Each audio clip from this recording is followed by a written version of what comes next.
आज हमें स्टार्ट करना है नया chapter, tax invoice, debit note, credit note and other documents.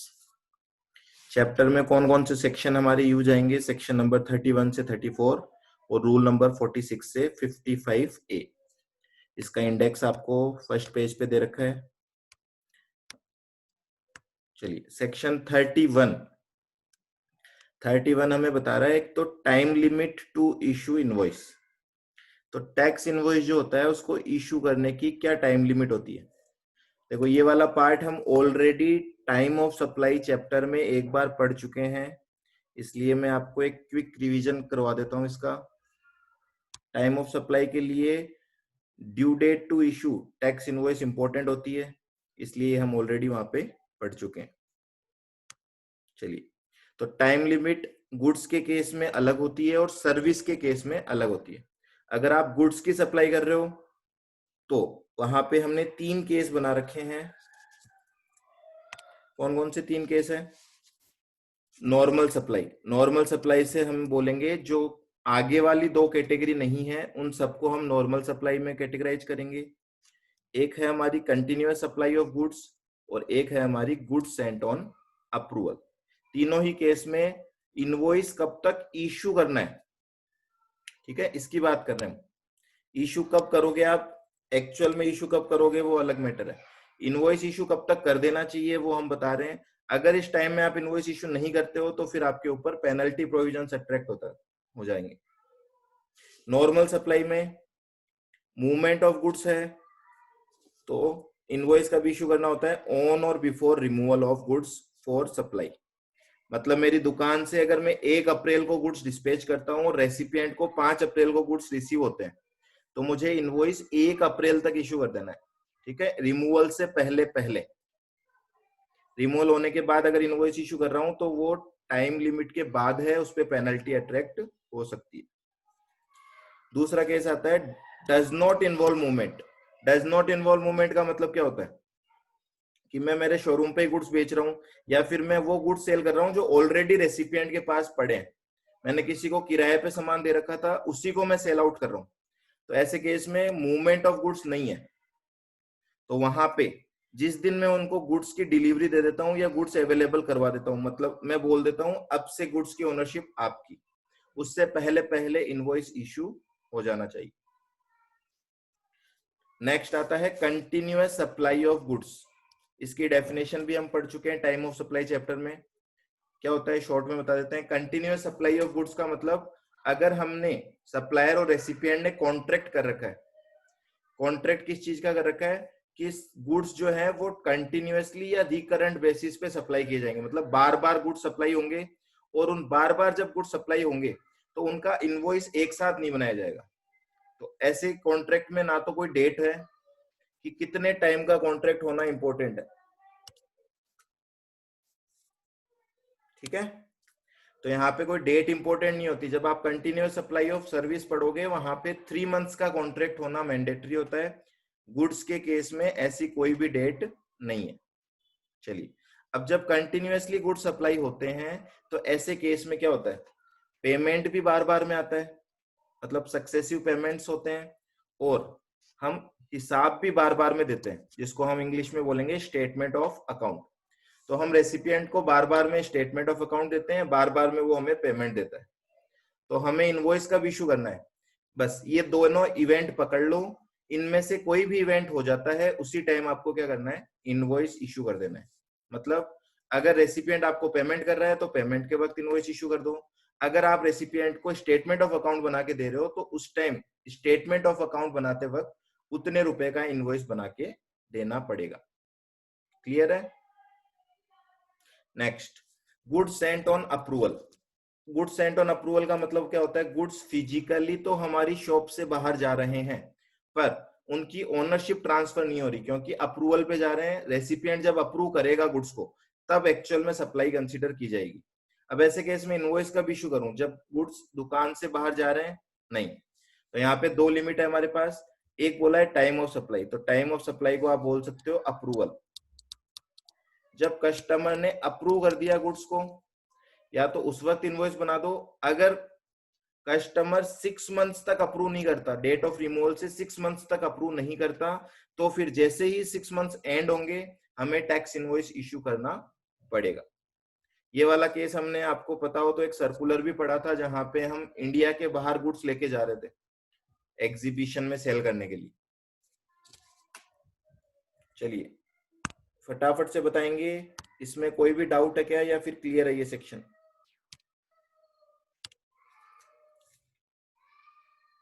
Invoice issue करने का थ्योरेटिकल क्वेश्चन बनेगा इससे, ठीक है, प्रैक्टिकल पार्ट नहीं है ये। इस चैप्टर में मेजॉरिटी चीजें थ्योरेटिकल है, आपको ध्यान रखनी है पर, क्योंकि थ्योरेटिकल क्वेश्चन भी एग्जाम में आएंगे। ओके जी, तो गुड्स का टाइम लिमिट हमने देख लिया। अब हम बात कर रहे हैं सर्विसेज के केस में इनवॉइस कब इशू करना होता है। तो अगेन सर्विसेज के केस में भी 3 कैटेगरी है, देखो, normal supply, continuous supply of service और supply ceases under a contract before completion. तो फर्स्ट से स्टार्ट करते हैं हम। नॉर्मल सप्लाई में देखो 3 केस आपको दिख रहे हैं। पहला है, थर्ड पे आ जाते हैं हम पहले, अदर्स की बात कर रहा हूं। अदर्स मतलब नॉर्मली, ऑर्डिनरीली सर्विस जब भी प्रोवाइड की जाती है, जैसे कोचिंग की सर्विस भी, कोचिंग भी क्या है, सर्विस में आता है। यहाँ पे इनवॉइस का भी इशू करना है। देखो गुड्स में तो हम बोलते हैं जब गुड्स शॉप से बाहर निकल रहा है, रिमूवल हो रहा है। अब सर्विस में तो कोई फिजिकल टेंजिबल तो होती नहीं है सर्विसेज, तो ऐसे केस में हम बोल रहे हैं सप्लाई होने के 30 डेज में हम इनवॉइस इशू कर सकते हैं, कोई प्रॉब्लम नहीं है। तो पूरा ही डिफरेंट है गुड्स और सर्विसेज के केस में। गुड्स में सप्लाई करने से पहले हमें इनवॉइस देना होता है, यहाँ पे सप्लाई करने के 30 दिन के अंदर अंदर इनवॉइस इशू किया जा सकता है। चलो ये तो हो गई नॉर्मली बात। अगर हम बफिन और इंश्योरेंस कंपनी की बात करें, बफिन का फुल फॉर्म कौन बताएगा? चलो बफिन का फुल फॉर्म बताएंगे।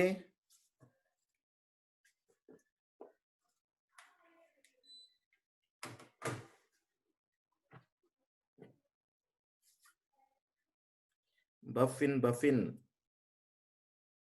बैंकिंग, ठीक है। देखो बी ए, बफिन में बी ए का मतलब तो है बैंकिंग कंपनी, फिर एफ आई का मतलब है फाइनेंशियल इंस्टीट्यूशन, और एन का मतलब है एनबीएफसी, ठीक है। एनबीएफसी का फुल फॉर्म क्या होता है? Non banking finance company. चलो वेरी गुड, तो ये तो आपको याद है।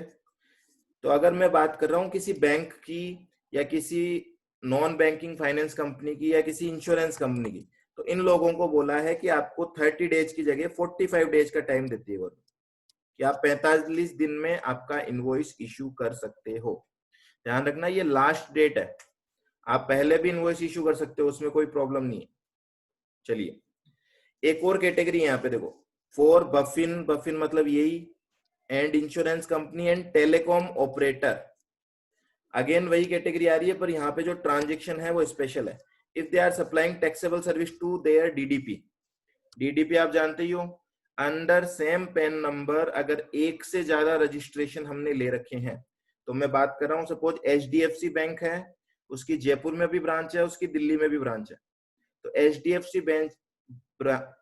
एचडीएफसी बैंक की जयपुर ब्रांच दिल्ली ब्रांच को सर्विसेज दे रही है, ऐसी सर्विसेज का टैक्स इनवॉइस कब तक इश्यू हो जाना चाहिए? मतलब जो डीडीपी के बीच में सर्विसेज प्रोवाइड हो रही है, ध्यान रखना सर्विसेज की बात करें, जो डीडीपी के बीच में सर्विसेज प्रोवाइड हो रही है उनका इनवॉइस कब तक इशू करना है? तो नॉर्मली तो बैंक को कब तक इशू करना होता है? 45 डेज में, पर अपनी ही ब्रांच को अगर वो सर्विस दे रहे हैं तो उसके केस में टाइम लिमिट क्या है? एक टाइम लिमिट तो है बिफोर और at the time such supplier records the transaction in his books of accounts. ध्यान रखना सप्लायर ट्रांजेक्शन को बुक्स में कब रिकॉर्ड कर रहा है, वहां तक आपको इनवॉइस इशू कर देना है, ठीक है। बुक्स ऑफ अकाउंट्स में रिकॉर्ड करेगा सप्लायर, जिस दिन बुक्स ऑफ अकाउंट्स में रिकॉर्ड हो रहा है उस दिन इनवॉइस इशू हो जाना चाहिए। और या फिर अगर बुक्स ऑफ अकाउंट्स में रिकॉर्ड नहीं हो रहा है तो before expiry of the quarter, quarter का मतलब आप जानते ही हो अप्रैल मई जून, ठीक है। इस तरीके से क्वार्टर चलेंगे। तो फॉर एग्जाम्पल, छोटा सा एग्जाम्पल पूछ रहा हूं आपको, जैसा कि मैंने बोला जयपुर ब्रांच ने दिल्ली ब्रांच को सर्विस दी है, जो कि आपस में दोनों डीडीपी हैं। जयपुर ब्रांच ने जो सर्विस दी है वो दी है सपोज 15 जून 2019 को, और बुक्स में भी अभी तक रिकॉर्डिंग नहीं की गई है। बताओ क्या लास्ट डेट होगी, कब तक इनवॉइस इशू कर देना है, कब तक इनवॉइस इशू कर देना है?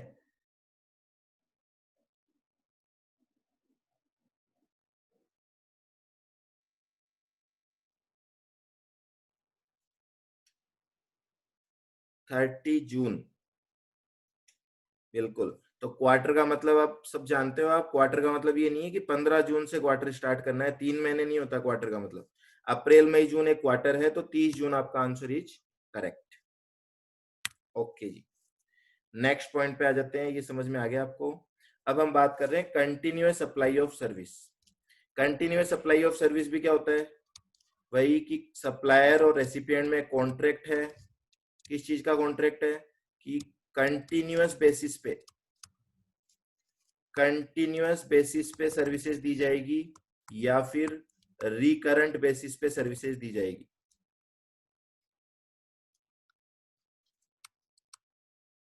कंटिन्यूअसली या रिकरेंट बेसिस पे सर्विसेज दी जाएगी। और यहां पे एक इंपॉर्टेंट चीज है, कॉन्ट्रैक्ट का टेन्योर कितना होना चाहिए, tenure should be greater than equal to 3 months. तो ध्यान रखना यहाँ पे इंपॉर्टेंट है, गुड्स में टेन्योर नहीं होता कॉन्ट्रैक्ट का, यहाँ पे 3 मंथ्स की कॉन्ट्रैक्ट होना मैंडेटरी है।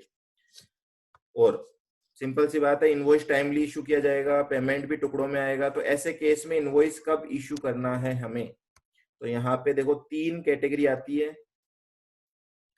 3 कैटेगरी क्या बताना चाह रही है आपको, बोल रहे हैं अगर आपने डेट ऑफ पेमेंट फिक्स कर रखा है तो उस डेट ऑफ पेमेंट को क्या हो जाना चाहिए, इनवॉइस इशू हो जाना चाहिए। मान लो मैंने आपसे कॉन्ट्रैक्ट कर लिया, कोचिंग की 6 मंथ्स तक आपका बैच चलेगा, और मैंने आपसे कॉन्ट्रैक्ट कर रखा है कि मैं पेमेंट कैसे लूंगा आपको, हर महीने की फर्स्ट डेट ऑफ मंथ। तो 6 किस्त बना ली मान लो मैंने, मैं ऐसे बोल देता हूं कि मैं आपसे 1000 रुपीज पर मंथ लूंगा। कब इनवॉइस इशू होना चाहिए, हर महीने की 1 तारीख को 1000 रुपए का इनवॉइस इशू करना है मुझे, ठीक है। दूसरा, कोई डेट ऑफ पेमेंट फिक्स नहीं है, मैंने बोला जैसे मैं मांगूंगा, मतलब ऑन डिमांड बोल रहे हैं, कोई कॉन्ट्रैक्ट फिक्स नहीं है पेमेंट का। तो जब जब पेमेंट रिसीव होगा मुझे, तब तब मुझे इनवॉइस इशू करना है। तो ये 2 केस तो बहुत सिंपल सी बात कर रहे हैं। अगर पेमेंट हमने कॉन्ट्रैक्ट में फिक्स कर रखा है तो पेमेंट की जो ड्यू डेट है उस दिन इनवॉइस इशू करना है। अगर हमने डेट ऑफ पेमेंट फिक्स नहीं कर रखी तो एक्चुअल में जिस दिन पेमेंट आ जाए उस दिन इनवॉइस इशू करना है। लास्ट जो बोल रहा है वो बोल रहा है कि हमने जो पेमेंट है वो लिंक कर रखा है किसी इवेंट पे। तो नॉर्मली कंस्ट्रक्शन कॉन्ट्रैक्ट में ऐसा होता है ना, कंस्ट्रक्शन कॉन्ट्रैक्ट में पेमेंट जो है वो इवेंट पे लिंक्ड हो जाता है, कि आप जैसे ही ग्राउंड फ्लोर बनाओगे आपको 10 लाख रुपए दे दिए जाएंगे, फर्स्ट फ्लोर बनाओगे तो और 10 लाख दे दिए जाएंगे। तो ऐसे केस में इनवॉइस का इशू करना है जिस दिन वो इवेंट कंप्लीट हो जाए। क्लियर है, बात समझ में आ गई, बोलो फटाफट, is it clear? Continuous supply of service वाला पॉइंट इंपॉर्टेंट है इसमें, इसलिए इसको अच्छे से ध्यान रखना। कोई डाउट है तो अभी पूछ लो, नहीं है चलिए आगे। नेक्स्ट बात कर रहा है supply ceases under a contract before completion. बोलने का मतलब है कि सप्लायर और रेसिपिएंट के बीच में कॉन्ट्रैक्ट हुआ, देखो सप्लायर है और रेसिपिएंट है, और इन दोनों के बीच में कॉन्ट्रैक्ट हुआ है। सपोज ये बोल रहा है मैं आपको सर्विसेज दूंगा, ठीक है, सर्विसेज दूंगा और सर्विसेज का पेमेंट रहेगा 1 लाख रुपीज का। अब सर्विस चल रही थी, बीच में इन दोनों में क्या हो गया, कोई डिस्प्यूट हो गया, और यहाँ पे मान लेता हूं सर्विस का टेन्योर था ये, इतने टाइम तक सर्विस देनी थी, 0 से लेके हम बोल देते हैं 2 मंथ्स तक सर्विस दी जानी थी, ठीक है, 2 महीने तक सर्विस दी जानी थी। पर 1 महीने पे जाके दोनों में लड़ाई हो गई, लड़ाई होने से क्या हो गया, सप्लाई सीजेज खत्म, बंद कर दी हमने सप्लाई। यहाँ पे सप्लाई सीज हो गई। अब यहाँ पे फटाफट से आप बताओगे कि भैया इनवॉइस कब इशू करना है, क्योंकि देखो इनवॉइस कब इशू करते हैं नॉर्मल केस में हम, सप्लाई कंप्लीट होने के भी कितने दिन में, 30 डेज में। तो यहाँ 1 महीना हो गया और यहाँ तक तो मैंने कोई इनवॉइस इशू किया नहीं होगा। अब इनवॉइस कब इशू करना है बोलो, क्या 2 मंथ्स के बाद 30 दिन में इनवॉइस इशू करना है या कोई और डेट यहाँ पे मानी जाएगी? तो सिंपल सी बात है, जिस दिन सप्लाई खत्म हो रही है at the time when supply सीजेज, इस दिन आपको इनवॉइस बनाना है। कितने अमाउंट का इनवॉइस बनाना है? Invoice to be issued to the extend of supply, जितनी हम सर्विसेज दे चुके हैं। तो यहाँ पे जो भी प्रोपोर्शनेट सर्विसेज आप मानोगे, अगर आप बोलते हो 50% सर्विसेज हम कंप्लीट मानते हैं यहाँ पे, तो आप यहाँ पे 50,000 का इनवॉइस रेज कर दोगे रेसिपिएंट के नाम का। Is it clear? क्लियर है क्या सबको?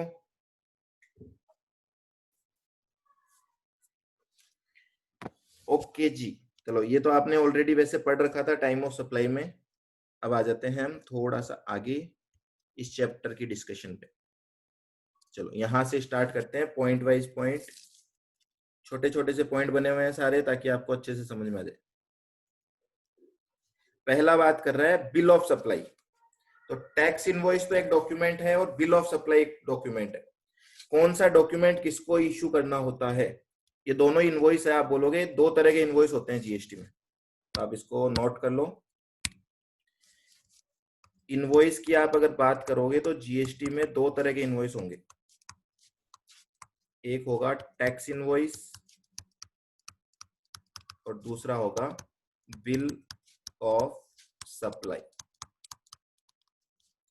किसको मालूम है बिल ऑफ सप्लाई कब इशू किया जाएगा? बिल ऑफ सप्लाई कब इशू किया जाता है? तो देखो लॉजिकली एक वर्ड में बोले हम तो बिल ऑफ सप्लाई का मतलब होगा जब बिल में कोई टैक्स नहीं है तो वो होगा बिल ऑफ सप्लाई, सिंपल सी लैंग्वेज में बोले तो। ठीक है, अब बिल में टैक्स कब नहीं होता?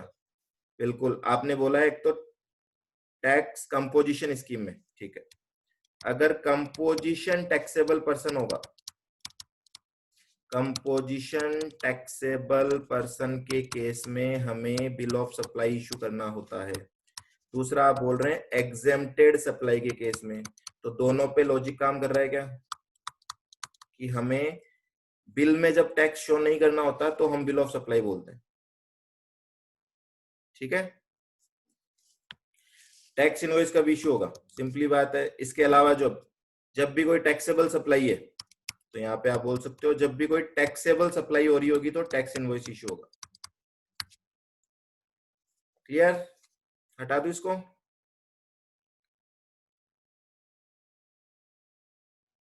ठीक है, तो ये हो गया आपका बिल ऑफ सप्लाई। नेक्स्ट पे आ जाते हैं। हाँ जी, ये पॉइंट इंपॉर्टेंट है आपके लिए, इसके ऊपर छोटा सा एमसीक्यू क्वेश्चन भी बन सकता है या फिर इसको एक शॉर्ट नोट में भी पूछा जा सकता है। देखो इनवॉइस नॉट रिक्वायर्ड, कौन सा इनवॉइस? दोनों ही, चाहे टैक्स इनवॉइस की बात करो या बिल ऑफ सप्लाई की बात करो। कंसेप्ट है कि अगर 200 रुपए से कम की सप्लाई कर रहे हो ना आप, मतलब आपकी जो वैल्यू ऑफ सप्लाई है वो अप टू 199 रुपीज है, तो ऐसे केस में आपको टैक्स इनवॉइस या बिल ऑफ सप्लाई इशू करने की जरूरत नहीं है। अगर रेसिपिएंट को बिल की जरूरत नहीं है तो ध्यान रखना। ठीक है, अगर रेसिपिएंट बोलेगा नहीं मुझे तो बिल चाहिए, तो फिर तो आपको चाहे 5 रुपए का ही बिल हो उसको बिल देना पड़ेगा।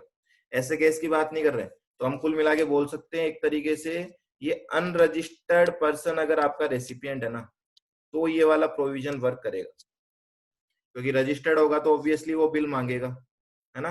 अनरजिस्टर्ड अगर आपका रेसिपिएंट है और उसको बिल की रिक्वायरमेंट नहीं है तो आप उसको बोल सकते हो 200 रुपए तक, मतलब 199 तक, 200 होगा तो इनवॉइस इशू करना मैंडेटरी है। 199 रुपीज तक की अगर आपकी सप्लाई है तो आप वहां पे इनवॉइस बना के मत दो 1-to-1 बेसिस पे, पर एक दिन में सपोज आपने 150 रुपए की 6 सप्लाई करी तो आपने 6 इनवॉइस इशू करने चाहिए थे पर नहीं किया आपने, तो ऐसे केस में आपको 900 रुपए का एक कंसोलिडेटेड इनवॉइस इशू करना पड़ेगा। कंपोजिट बिल नहीं बोलते इसको, इसको बोलते हैं कंसोलिडेटेड इनवॉइस। ठीक है, अगर वो टैक्स इनवॉइस होगा तो उसको हम कंसोलिडेटेड टैक्स इनवॉइस बोलेंगे, अगर वो बिल ऑफ सप्लाई होगा तो हम उसको कंसोलिडेटेड बिल ऑफ सप्लाई बोलेंगे। कब इशू करना है ये consolidated invoice? At the end of the day, मतलब डेली करना है आपको ये काम। तो अगर एक दिन में आपने 6 ऐसी सप्लाई की है जो 200 रुपए से कम है और जिनका इनवॉइस इशू नहीं किया था, तो आप उन सबका इनवॉइस एक साथ इशू कर देंगे। पर डेली करना पड़ेगा ये काम। ऐसा मत सोचना कि मैं एक महीने से एक साथ कर दूंगा, ऐसा नहीं होगा। आपको डेली वो कंसोलिडेटेड इनवॉइस इशू करना पड़ेगा। थर्ड पॉइंट बोल रहा है, if the recipient requests for the tax invoice और बिल ऑफ सप्लाई, ये मैं आपको बता चुका हूं। अगर रेसिपिएंट मांगेगा तो फिर देना पड़ेगा, भले ही 5 रुपए का ही इनवॉइस क्यों ना हो। आओ जी, नेक्स्ट पॉइंट की बात करें, मल्टीप्लेक्स सिनेमा हॉल। ये अच्छे से देखना पॉइंट, ये क्या बोल रहे हैं। मल्टीप्लेक्स सिनेमा हॉल, तो सिनेमा हॉल दो तरीके के हो सकते हैं, एक जिसमें सिंगल स्क्रीन है और एक जिसमें मल्टी स्क्रीन है। जैसे आईनॉक्स होता है, पीवीआर होता है आपका, ठीक है। बहुत से ऐसे ब्रांड्स है जो कि मल्टीप्लेक्स सिनेमा हॉल चला रही है। हाँ जी, इसको क्या स्पेशल बोला है, पहली बात तो कि ये 200 रुपए वाला जो प्रोविजन है ये इसके ऊपर अप्लाई नहीं होगा। आ रही बात समझ में। तो अगर आप जाते हो, सपोज आईनॉक्स में मूवी देखने जाते हो आप, और 150 रुपए की टिकट है ना, और आप टिकट नहीं भी मांगते हो तो भी उसको टिकट इशू करनी ही पड़ेगी। वो ये नहीं बोल सकता कि रात को बैठ के एक साथ इशू कर देंगे। क्लियर। तो ये 200 रुपए का प्रोविजन का एक एक्सेप्शन है, वो ध्यान रखना आप। मल्टीप्लेक्स सिनेमा हॉल उसका एक्सेप्शन है। Okay, next point. दूसरी बात है कि आप तो जाते ही हो पिक्चर देखने, आपने देखा है वो कोई आपको प्रॉपर टैक्स इनवॉइस नहीं देते, वो क्या देते हैं, इलेक्ट्रॉनिक टिकट, है ना, जो कि नॉर्मली थर्मल होती है। वो एक पर्ची सी देते ना निकाल के थर्मल प्रिंटर से। तो इलेक्ट्रॉनिक टिकट इश्यू करते हैं अगर सिनेमा हॉल वाले, तो उस इलेक्ट्रॉनिक टिकट को ही क्या मान लिया जाएगा, टैक्स इनवॉइस मान लिया जाएगा जीएसटी के अंदर। ओके जी। दूसरी बात, क्या इस टिकट में सारे के सारी वो चीजें मेंशन होनी चाहिए क्या जो हम रूल 46 में पढ़ेंगे। तो आपने वैसे पढ़ा था इंटर में, दोबारा अभी पढ़ेंगे हम कि रूल 46 में कुछ कंटेंट्स दे रखे हैं जो टैक्स इनवॉइस में होने मैंडेटरी है। क्या वो सारे कंटेंट्स इलेक्ट्रॉनिक टिकट में होने जरूरी है क्या, मैं आपसे पूछ रहा हूं, हाँ या ना बोलो। क्या इलेक्ट्रॉनिक टिकट में वो सारी चीजें होनी जरूरी है क्या जो रूल 46 में लिखी हुई है।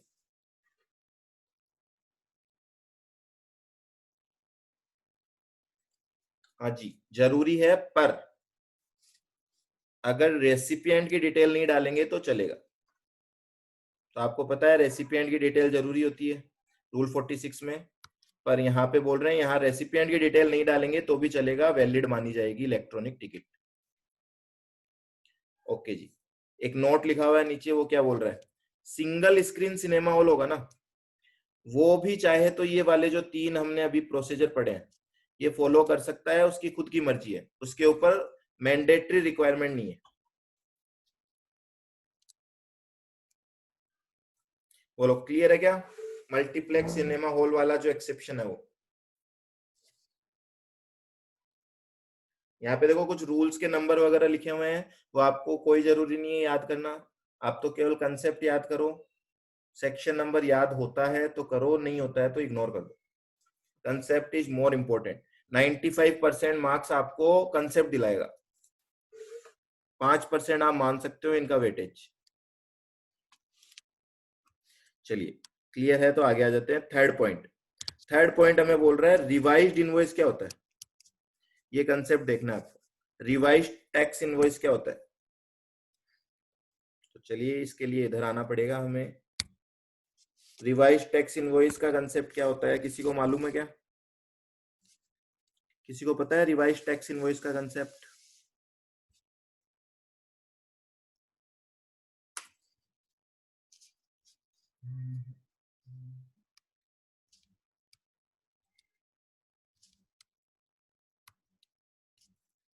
हाँ या ना। देखो 1 मई को ए लिमिटेड कंपनी है,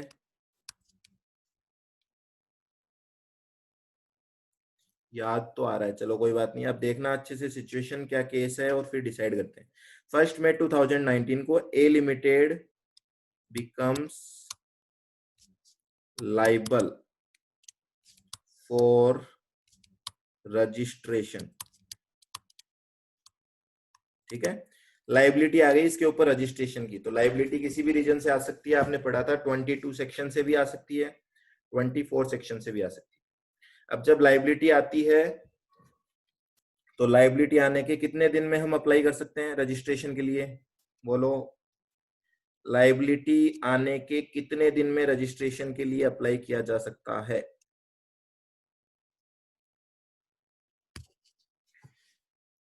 30 डेज। Very good. तो चलो 30 दिन में हम अप्लाई कर सकते हैं, कर देते हैं यहाँ पे। तो 1 मई को लाइबिलिटी आई है, सपोज हमने अप्लाई किया है 28 मई 2019 को हम अप्लाई कर रहे हैं रजिस्ट्रेशन के लिए। अप्लाई हम करते हैं REG01 में, ठीक है। और नॉर्मली बोलो कितने दिन में रजिस्ट्रेशन आ जाना चाहिए? अगर कोई डिफेक्ट नहीं है तो कितने दिन में रजिस्ट्रेशन आ जाता है? 3 वर्किंग डेज। वेरी गुड, 3 दिन में रजिस्ट्रेशन आ जाना चाहिए। तो 29, 30 और 31 मई। तो मैं बोल रहा हूं 31 मई 2019 को आरसी भी आ गई हमारे पास। आरसी कौन से फॉर्म में आती है? देखो मैं रिवाइज करवा रहा हूं आपको पिछला चैप्टर, अभी अभी पढ़ा था हमने, REG06।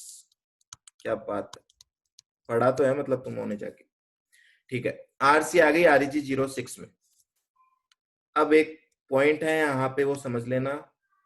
आपके पास जीएसटी नंबर, अच्छा एक चीज और बताओ यहाँ पे, ये आरसी कब से इफेक्टिव होगी?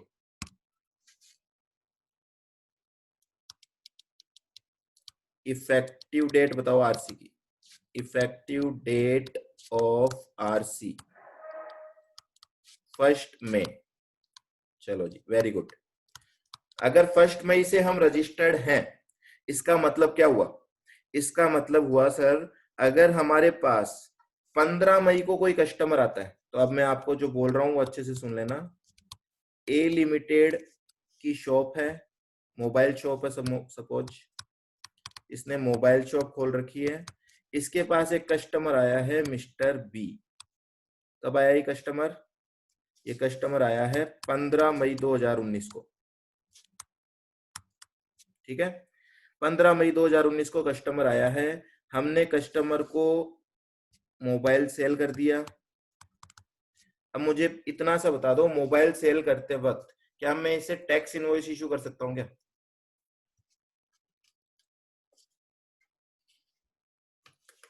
No. Why no? Why no? Registration कब से इफेक्टिव है? देखो 1 मई से इफेक्टिव है ना, 1 मई से इफेक्टिव है। आरसी नहीं है ना, कोई बात नहीं, आरसी नहीं होने दो, ठीक है। मतलब एक प्रॉब्लम है जो आपके भी समझ में आ रही है, वो क्या कि मैं टैक्स इनवॉइस तो बना दूंगा यहाँ पे, पर 2 दिक्कत आएगी उसमें। पहली बात, एक तो कस्टमर नहीं मानेगा। हाँ जी, वेरी गुड हर्ष, जीएसटी नंबर नहीं है। तो यहाँ पे 2 इश्यू आ रहे हैं। पहली बात तो कस्टमर नहीं मानेगा, कस्टमर बोलेगा भैया मैं बिना जीएसटी नंबर के कैसे आपको मान लूं कि आप टैक्स जमा करा दोगे गवर्नमेंट। और दूसरा कि बिल हम जो बनाएंगे उसमें जीएसटी नंबर कहां से डालेंगे, ठीक है। इसलिए गवर्नमेंट बोल रही है कि इस दिन आपने जो टैक्स इनवॉइस इशू किया है वो इश्यू तो कर दो आप, इशू करने में कोई दिक्कत नहीं है। पर जैसे ही आपके पास ये आरसी आएगी, आरसी कब आ रही है? 31 मई को। यहां से 1 महीने के अंदर अंदर, तो यहां से 1 महीना कब होगा? 31 मई से 1 महीना कब होता है? 30 जून। 30 जून 2019 तक क्या बोल रहे हैं वो आपको? वो बोल रहे हैं यहां तक आपने जो भी इनवॉइस इशू किए होंगे ना, इस दौरान कब से कब तक? लाइबिलिटी आने से लेके और आरसी आने तक, यहां तक के जितने भी इनवॉइस होंगे इन सबको आप क्या करोगे? रिवाइज्ड टैक्स इनवॉइस इशू करोगे। बोलो, क्लियर है बात? रिवाइज टैक्स इनवॉइस क्यों इशू करूंगा? क्योंकि यहाँ पे हम इसमें क्या इंक्लूड कर लेंगे? Including GST number.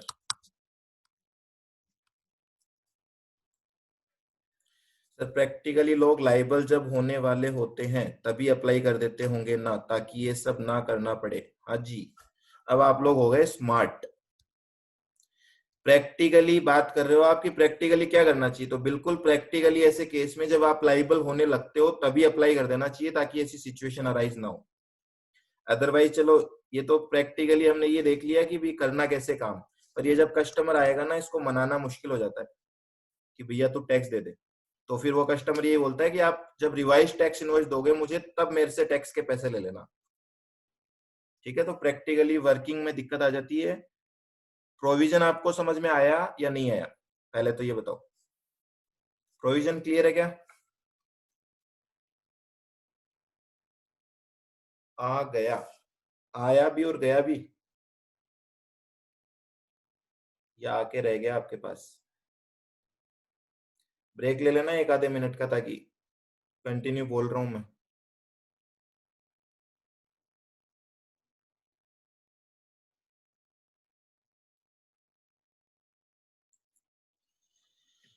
आगे है समझ में? चलो, अब ये तो समझ में आ गया, अब इसके और आगे की बात करते हैं। सर, कस्टमर ऑब्लाइज्ड है क्या तो टू गिव टैक्स? वो तो आपको प्रैक्टिकली डिसाइड करना है। कस्टमर को टैक्स तो देना ही पड़ेगा, देखो टैक्स तो देना ही पड़ेगा, पर वो मना कर सकता है ना कि जब टैक्स इनवॉइस में आपके जीएसटी नंबर ही नहीं लिखा हुआ तो कैसे दूंगा मैं। तो ऑब्वियसली वो मना कर सकता है। इसीलिए ऐसी सिचुएशन अराइज नहीं हो तो सेफ्टी पर्पज के लिए आईटीसी ले सकता है क्या? आईटीसी देखो इस वाले इनवॉइस से नहीं ले सकता। आईटीसी लेना है उसको रिवाइज टैक्स इनवॉइस, क्योंकि आईटीसी लेने के लिए आपने पढ़ा था एक रूल नंबर 36, वो बोलता है कि आपके पास जो डॉक्यूमेंट है उसमें पूरी इंफॉर्मेशन मेंशन्ड होनी चाहिए रूल 46 के अकॉर्डिंग, और पूरी इंफॉर्मेशन में जीएसटी नंबर तो मोस्ट इंपोर्टेंट होता है। ठीक है, तो आईटीसी लेने के लिए ही एक्चुअल में रिवाइज टैक्स इनवॉइस का कंसेप्ट आएगा काम में।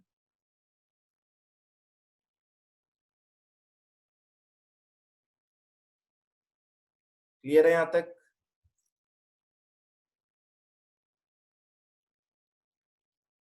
कस्टमर के लिए तो प्रॉब्लम है।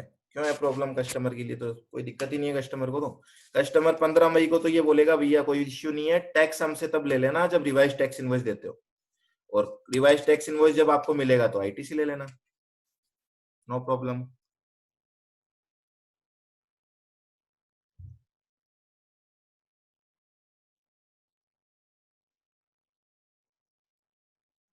ठीक है, 1 महीने बाद सेटलमेंट होगा। क्यों होगा? किस चीज का होगा सेटलमेंट? क्या डाउट अराइज हो रहा है आपके मन में, बोलो।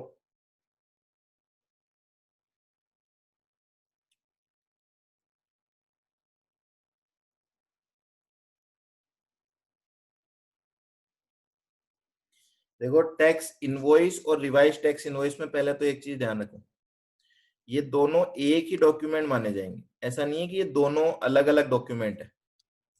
जो टैक्स इनवॉइस है उसी को तो रिवाइज करके आप दोबारा दोगे। 1 महीने बाद सेटलमेंट होगा टैक्स देने या नहीं देने का। टैक्स तो देना ही पड़ेगा। देखो टैक्स तो अगर वो आगे रिवाइज टैक्स इनवॉइस नहीं देता आपको, तब जाके आप डिस्प्यूट करोगे। वो तो मैटर तब की बात है जब कोई इस प्रोसेस में गड़बड़ हो जाती है। अभी तो हम बात कर रहे हैं कि अगर स्मूथ चलता है ये वर्किंग सारी की सारी, तब तो कोई दिक्कत नहीं होगी ना किसी को भी, ना सप्लायर को दिक्कत है ना रेसिपिएंट को दिक्कत है। तो जो टैक्स इनवॉइस इशू हुआ है, अगर उसका रिवाइज टैक्स इनवॉइस इशू हो जाता है आपको, तो आपके लिए सब कुछ करेक्ट है, आपको आईटीसी भी मिल जाएगा और सप्लायर को भी कोई दिक्कत नहीं आएगी, वो भी आपसे टैक्स कलेक्ट कर पाएगा। ओके जी, अब एक बार नोट्स पे आ जाते हैं। यहाँ पे क्या लिख रखा है वो भी देख लेते हैं। एज पर रूल 10(2), ये आपने पढ़ी रखा है कि 30 दिन में हम अप्लाई कर सकते हैं। तो ये आपको बता रहा है ऐसे केस में रिवाइज इनवॉइस इशू करना पड़ेगा। कहाँ से लेके? Effective date of RC and date of issuance of RC. कितने दिन में इशू करना होता है? Within 1 month. ठीक है, अब देखो एक इंपॉर्टेंट चीज और है यहाँ पे, वो आगे आएगी आपके लिए, पर यहाँ पे आप चार्ट बना लो। रिवाइज टैक्स इनवॉइस जो इशू करना है, चलो मैं ये बोलता हूं कि सपोज ये जो मिस्टर बी है, अब सुनना आगे, और सिचुएशन थोड़ी सी और आगे लेके जा रहे हैं हम। मिस्टर बी जो है वो मैं मान रहा हूं रजिस्टर्ड पर्सन है। ठीक है, ये है रजिस्टर्ड पर्सन। और नेक्स्ट पॉइंट, ये 15 मई को भी आपसे सामान लेके गया था। दुकान वाला है, सपोज मैं ये बोल रहा हूँ, मिस्टर बी की भी शॉप है मोबाइल की, वो आपसे ले जाके सेल करता है। तो 15 मई को भी वो आया था, अगेन 20 मई को भी वो आ गया शॉप पे आपकी, अगेन 23 मई को भी वो शॉप पे आ गया। तो कुल मिला के कितनी बार परचेजिंग की है मिस्टर बी ने? 3 बार आपसे परचेजिंग की है उसने। ठीक है, तो आपने उसको 3 इनवॉइस इशू किए होंगे नॉर्मली। तो मैं आपको बोल रहा हूं आपने उसको 3 इनवॉइसेज इशू किए थे। अब क्वेश्चन ये आता है कि आप इसको जब रिवाइज्ड टैक्स इनवॉइस इशू करेंगे, रिवाइज्ड टैक्स इनवॉइस इशू करेंगे, वो सेपरेट होगा या फिर कंसोलिडेटेड होगा? हाँ जी, पहले तो आपके मन से जवाब दो, आपको क्या लगता है? दिस इज द क्वेश्चन कि अगर एक कस्टमर आपसे मल्टीपल टाइम्स परचेजिंग करके गया है इस दौरान, तो उसे सेपरेट रिवाइज टैक्स इनवॉइस देने होंगे या कंसोलिडेटेड एक सिंगल रिवाइज टैक्स इनवॉइस से काम हो जाएगा?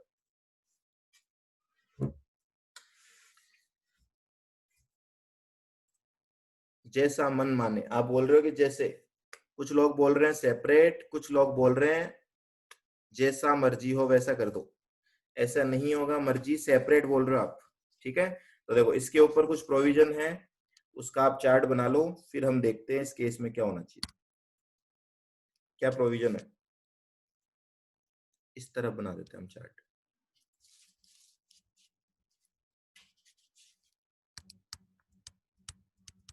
रिवाइज्ड टैक्स इनवॉइस जब हम बनाएंगे तो हमें क्या देखना है? इसके दो केस कर लेते हैं हम। पहला, रेसिपिएंट इज रजिस्टर्ड पर्सन, और second, recipient is unregistered person. तो अगर रेसिपिएंट रजिस्टर्ड है तो ऑलवेज क्या करना पड़ेगा? Separate, separate revised tax invoice, short में लिख रहा हूं मैं, revised tax invoice, separate revised tax invoice shall be issued. आगे बात समझ में? इस केस में तो देखो सेपरेट इशू करना पड़ेगा आपको, क्योंकि उसको आईटीसी का मैटर है, इसलिए अलग अलग देने पड़ेंगे। अगर रेसिपिएंट अनरजिस्टर्ड है तो क्या होगा? तो अगेन यहां पे दो केस बनाने पड़ेंगे हमें। पहला केस बात कर रहा है अगर सप्लाई इंट्रा स्टेट हुई, इंट्रा स्टेट सप्लाई के केस में आपका आंसर अलग है, और इंटर स्टेट सप्लाई के केस में आपका आंसर अलग है।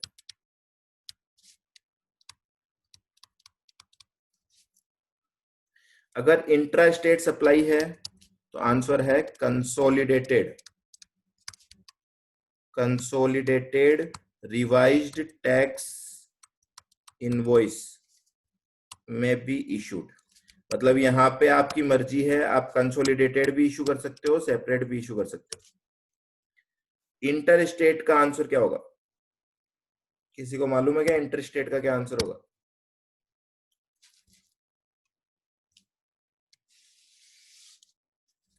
वेरी गुड, 2.5 लाख का रूल है।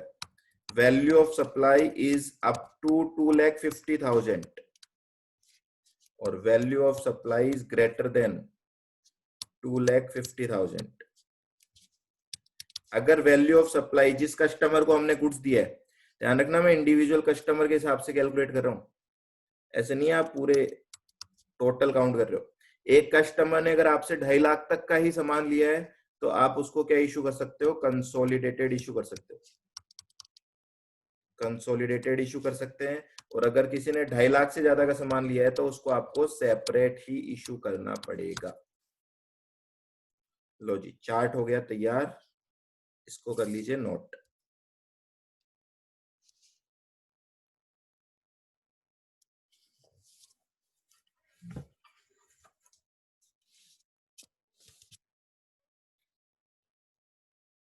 नोट कर लीजिए, नोट करने के बाद मैसेज कर देना।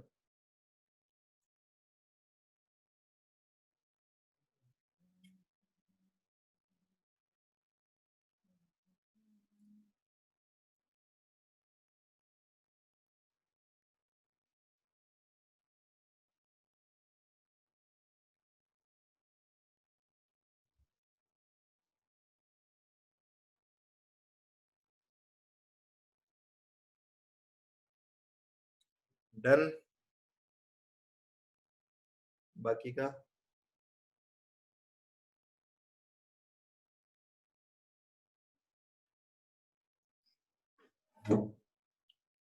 चलो, डन डन डन डना डन आने लग गए मैसेज। अब आगे आ जाते हैं हम। तो रिवाइज्ड इनवॉइस का कंसेप्ट यहाँ पे खत्म हो गया हमारा। नेक्स्ट पे आते हैं। हाँ जी सत्यम बोलो।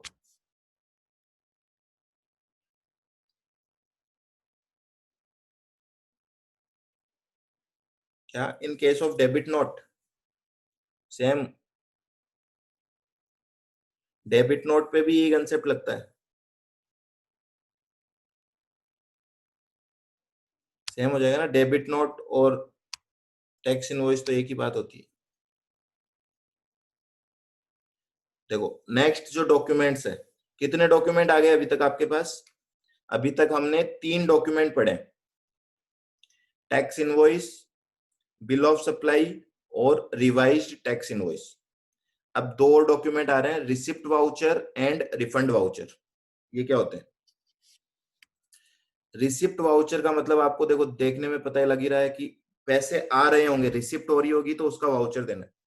हाँ एक चीज और ध्यान रखना, अभी तक हमने जितने भी डॉक्यूमेंट्स पढ़े हैं वो सारे के सारे कौन इशू करता है? सप्लायर इशू करेगा। तो इस चैप्टर में जितने डॉक्यूमेंट पढ़ोगे सारे सप्लायर को इशू करने हैं, केवल एक डॉक्यूमेंट होगा जो रेसिपिएंट को इशू करना होगा। ठीक है, तो रिसिप्ट वाउचर किसके पॉइंट ऑफ व्यू से बात करें हम? सप्लायर को जब पैसे मिलते हैं, कौन से पैसे? एडवांस में। तो बात समझ में आ रही होगी आपको। अगर मैंने अभी तक सप्लाई नहीं की, सप्लाई करूंगा तब तो इनवॉइस बनाने की लायबिलिटी आ जाएगी मेरे ऊपर। मैंने अभी तक सप्लाई नहीं की और उस सप्लाई के लिए मैंने एडवांस में पेमेंट लिया है कस्टमर से। फॉर एग्जांपल मेरा मैरिज गार्डन है और मैरिज गार्डन में बुकिंग करते वक्त कुछ एडवांस पैसा ले लेता हूं कस्टमर से। तो मैरिज गार्डन है, दिसंबर में शादी है, दिसंबर में शादी के लिए जून में मेरे पास कस्टमर आया, कस्टमर ने कहा मैरिज गार्डन बुक कर दो। मैंने बोला 10 लाख रुपए लगेंगे मैरिज गार्डन के, 5 लाख रुपए एडवांस देने पड़ेंगे आप। आगे बात समझ में? तो 5 लाख लेते वक्त कौन बताएगा इनवॉइस इशू करना है या नहीं करना? चलो केस स्टडी आपके सामने। सर्विस है ऑब्वियसली, रेंटिंग है। ठीक है, मैं मेरी जो मैरिज गार्डन है उसको रेंट पे देने की सर्विस दे रहा हूं। ऐसे केस में दिसंबर में शादी होने वाली है गार्डन में, जून में वो बंदा मेरे पास आया है, मैंने उससे 5 लाख का एडवांस लिया है। अब आपको बताना है यहाँ पे 5 लाख पे टैक्स इनवॉइस इशू करना है या नहीं करना है, हाँ या ना। टैक्स इनवॉइस का पूछ रहा हूं मैं, आपको ध्यान रखना।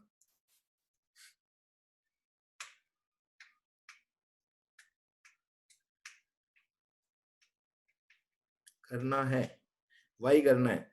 अभी तो आपने टाइम लिमिट पढ़ी थी, सर्विस के केस में इनवॉइस कब इशू करना होता है बोलो? ऐसा ना करो बेटा, अभी आपने पढ़ा था, ऐसे उसको एनालाइज करो, अप्लाई करो। देखो सर्विस की नॉर्मल सप्लाई की केस है ना, ये रहा नॉर्मल सप्लाई की बात कर रहे हैं हम। नॉर्मल में ना तो मैं बैंक की बात कर रहा हूँ ना मैं इंश्योरेंस कंपनी की बात कर रहा हूँ, तो हम आ गए यहाँ पे। और ये क्या बोल रहा है? सप्लाई होने के 30 दिन में आप इनवॉइस इशू कर सकते हो। तो सप्लाई तो हुई नहीं ना, सप्लाई कब जाके होगी? सप्लाई होगी जाके, पर एडवांस पे टैक्स देना होता है ना। तो मैं टैक्स नहीं पूछ रहा, मैं पूछ रहा हूं टैक्स इनवॉइस। ठीक है, आपका बिल्कुल डाउट सही है कि टैक्स तो देना होगा ना। तो ये तो सेकंड क्वेश्चन है कि क्या टैक्स देना है या टैक्स भी नहीं देना। ठीक है, तो चलो ध्यान रखो इस चीज को। तो ऐसे क्वेश्चंस होते हैं केस स्टडी टाइप के। हाँ जी हर्ष बोल रहा है कि पेमेंट तो हो गया। हाँ जी बिल्कुल पेमेंट हो गया, मैं मना नहीं कर रहा। मैं क्या बोल रहा हूँ आपको? मैं आपको क्या बोल रहा हूँ कि जो एक्चुअल में सर्विस आप परफॉर्म करोगे उसके 30 दिन में इनवॉइस इशू करना होता है आप, बिना इनवॉइस के टैक्स। हाँ जी यही तो कंसेप्ट है, इसीलिए तो आप पढ़ रहे हो चैप्टर। सब कुछ ऑब्वियस होता तो क्यों लॉ पढ़ना पड़ता हमें? कोई चीज ऑब्वियस नहीं होती लॉ में। लॉ में प्रोविजंस होते हैं, वो प्रोविजंस आपको पढ़ने हैं और उनसे फिर आपको डिसाइड करना है कि हाँ ऐसा होता है तो हमें प्रैक्टिकली ऐसा करना चाहिए। जब सर्विस ही नहीं हुई देन नो टैक्स इनवॉइस। चलो, तो अब कुल मिला के कंक्लूड कर लेते हैं हम बात को। अगर आपको एडवांस में पैसा मिल रहा है तो उस वक्त टैक्स इनवॉइस इशू करने की कोई लायबिलिटी नहीं है। अब आप बोलो मैं करना चाहूं तो, चलो एक और क्वेश्चन का जवाब दो यहाँ पे। अगर आप टैक्स इनवॉइस इशू करना चाहो तो कोई दिक्कत है क्या? कर सकते हैं बिल्कुल, क्योंकि हमें जो टाइम लिमिट दे रखी है ना। क्यों नहीं कर सकते बच्चों? देखो, अब एक बार आप अपना माइंड अप्लाई करना बंद कर दो, अब केवल मेरी बात सुन लो। अच्छा, आप बोलो नो दिक्कत, चलो कोई दिक्कत, मुझे भी नो दिक्कत। तो ऊपर जो टाइम लिमिट है वो लास्ट डेट है ना? तो हम उससे पहले कभी भी इशू कर सकते हैं। अब मैं समरी वापस से बोल देता हूं, अगर एडवांस पेमेंट आ रहा है तो टैक्स इनवॉइस इशू करना मैंडेटरी नहीं है। चलो, अब अगर एडवांस पेमेंट पे टैक्स इनवॉइस इशू नहीं करूंगा तो जैसा कि आपका डाउट था कि टैक्स तो पे करना पड़ेगा ना मुझे, बिल्कुल, क्योंकि सर्विस में आंसर होता है टाइम ऑफ सप्लाई का पेमेंट और invoice which ever is earlier. चलो, तो ऐसे केस में हमें बोला जा रहा है कि आपको क्या करना है ऐसे केस में, रिसिप्ट वाउचर इशू करना है। एडवांस पैसा जो आया मेरे पास 5 लाख का, उसके लिए मैं रिसिप्ट वाउचर इशू करूंगा और उस रिसिप्ट वाउचर में क्या कर दूंगा, टैक्स चार्ज कर लूंगा। आ रही क्या बात समझ में? तो देखो, ये रिसिप्ट वाउचर बनेगा।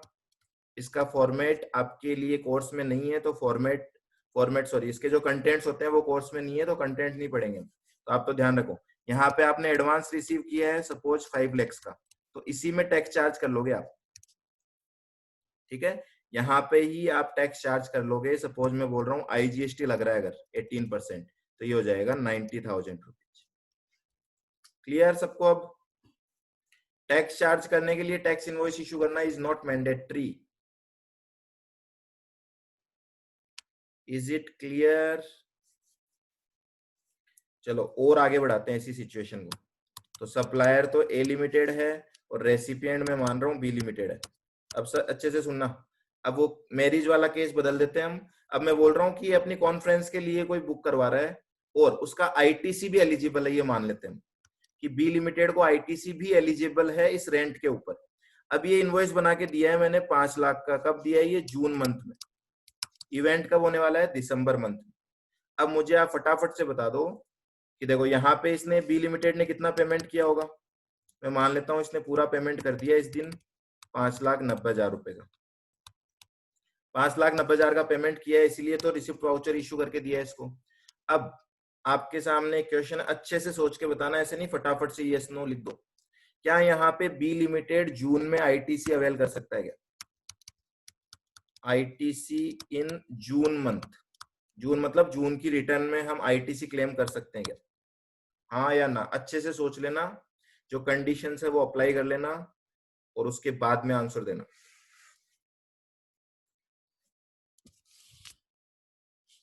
आईटीसी लेने की कौन सी कंडीशंस होती है?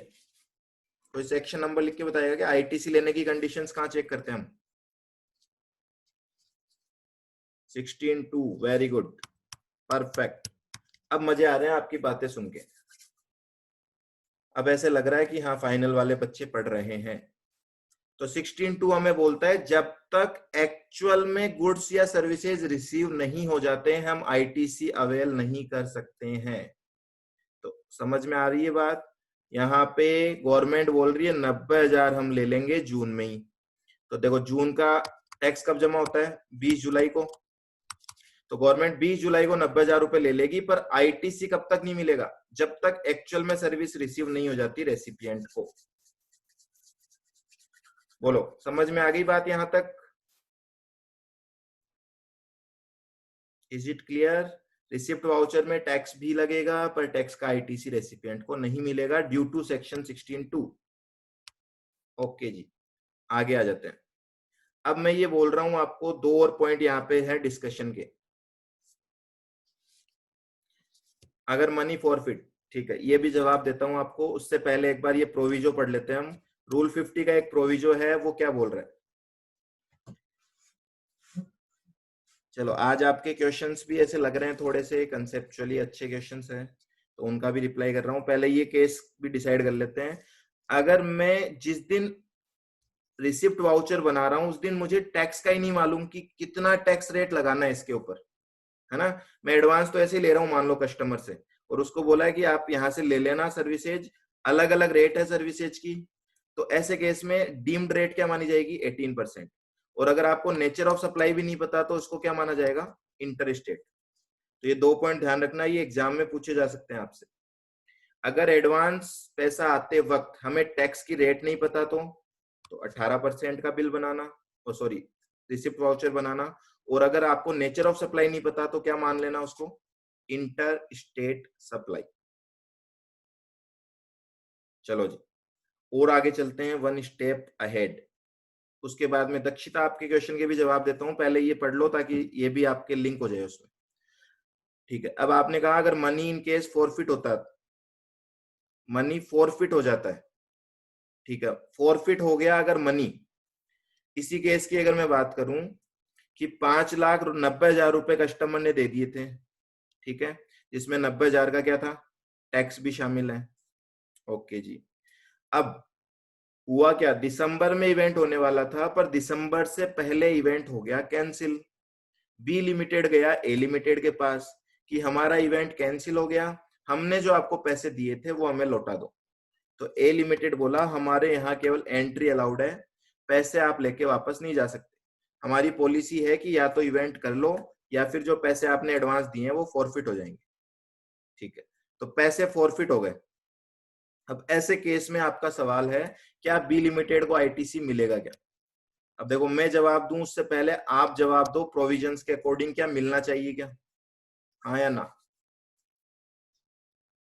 अभी कुछ चेंज ही नहीं हुआ सिचुएशन में, ये तो वही सिचुएशन है कि मुझे जब तक एक्चुअल में सर्विस नहीं मिलेगी मुझे आईटीसी नहीं मिल सकता। बिल्कुल, तो ये चीज मैंने आपको पहले भी बोली थी, इमोशनल नहीं होना हमें, लो पढ़ते वक्त इमोशनल मत होना। आप इमोशन से खेलोगे ना यहाँ पे, तब तो आपको लगेगा यार ये तो टैक्स भी दे दिया और आईटीसी भी नहीं मिलेगा। हाँ जी, प्रोविजंस बोल रहे हैं नहीं मिलेगा मतलब नहीं मिलेगा, क्लियर बात। चलो एक और केस ले रहा हूं मैं इसी में, मैं बोल रहा हूं यहाँ पे एक और क्वेश्चन। चलो पहले आप अपना क्वेश्चन बोलो।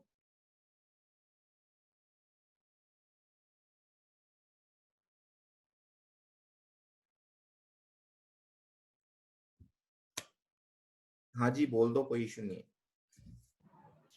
सर अगर 5 लाख का अपन ने एडवांस दे दिया और तब रेट 18% है और बाद में रेट चेंज हो जाती है, तो उसका भी कुछ चेंज होगा क्या, मतलब दोबारा बिल्कुल, पुराने देखो जब एडवांस? एक्चुअल में जब सर्विस दी जाएगी उस वक्त तो टैक्स इनवॉइस बनेगा ना, ये तो केवल और केवल एडवांस में टैक्स जमा हो रहा है। ठीक है, एक्चुअल जो लायबिलिटी अराइज होगी वो कहां से होगी, टैक्स इनवॉइस से। तो दोनों ही चीजें हो सकती है, रेट ज्यादा भी हो सकती है, रेट कम भी हो सकती है। ठीक है, ये तो केवल गवर्नमेंट एडवांस टैक्स ले रही है ऐसे समझो आप, ये फाइनल टैक्स नहीं है। फाइनल टैक्स की कैलकुलेशन कैसे होगी, वो टैक्स इनवॉइस पे डिपेंड करेगी।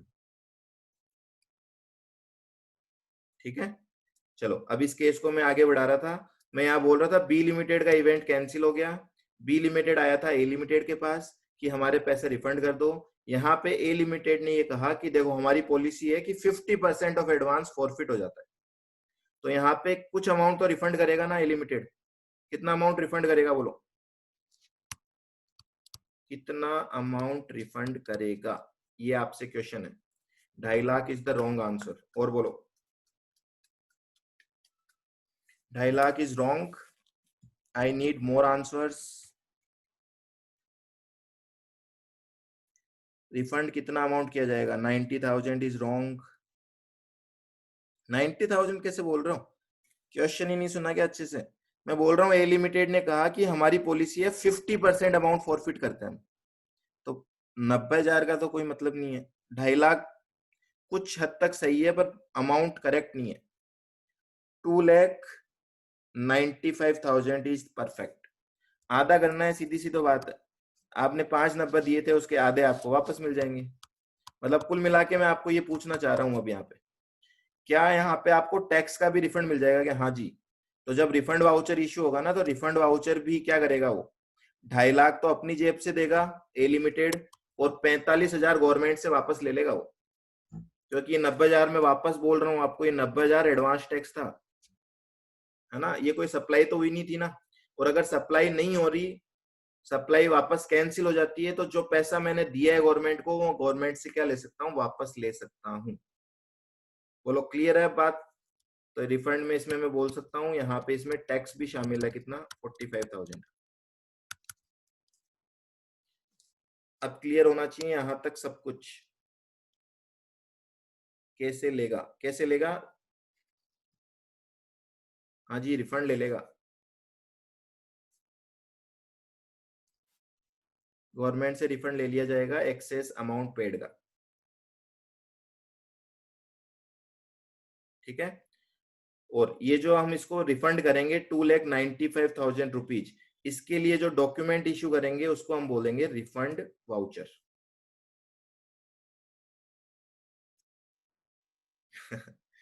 कैसे सवाल कर रहे हो आप? ऑप्शन आता है क्या? हाँ, सब आते हैं ऑप्शन। ऑप्शन तो ऑब्वियसली आएगा ही ना, अगर रिफंड अलाउ कर रही है गवर्नमेंट हमें, तो उसका कोई ना कोई फॉर्म भी होगा।